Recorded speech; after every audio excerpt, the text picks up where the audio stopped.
ప్రజలు నీ పాలన వల్ల లాభపడుతున్నంత కాలం మీడియా మొత్తం మూకుమ్మడిగా ఒక్కటైనా ఏమీ కాదు. మీడియా చాలా ఏం 77లో మీడియా కంట్రోల్ మొత్తం ఇందిరాగాంధీ చేతిలో లేదా? ఎందుకు అడ్రస్ లేకుండా ఓడిపోయింది? 2024లో నరేంద్ర మోడీ చేతిలో మీడియా కంట్రోల్ లేదా? మీరు ఏ ఛానల్లోనే తీయండి, ధైర్యంగా మోడీని ప్రశ్నించడం తెలుగు ఛానల్స్ అన్ని చూపెట్టండి. ధైర్యంగా అన్ని తెలుగు ఛానళ్ళు మోడీ వ్యతిరేక ప్రశ్నిస్తాయి సీరియస్ గా. ఇది పాసిబుల్, మీరు చూడండి. మరి అయినా మరి ఎందుకు దెబ్బతిన్నాడు? ఓట్లు ఎందుకు పడిపోయాయి? ఎందుకు సీట్లు పడిపోయాయి? అయ్యా, అదే డెమోక్రసీ యొక్క గొప్పతనం. పెద్ద ప్రతిపక్షాన్ని కథం చేయాలని పోయి తానే దెబ్బతిన్నాడు. కాంగ్రెస్ ముక్త భారత్ నినాదం ఏమైంది? కాంగ్రెస్ ముక్త భారత్ అయిందా? కాంగ్రెస్ 52-99 అయింది. ముక్త భారత్ కాదు. ఏమైంది చెప్పండి? ఇప్పుడు మోడీ నినాదం ఎక్కడన్నా ఒక రాజకీయ పార్టీ లేని దేశాన్ని కోరుకుంటామా మనం?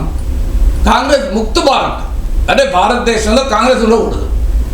కాంగ్రెస్ ఉండకపోతే ఇంకోటి వస్తుంది పార్టీ, అపోజిషన్ ఉండకూడదు అంటే ఎట్లండి? అపోజిషన్ అనేది ఉండకూడదా?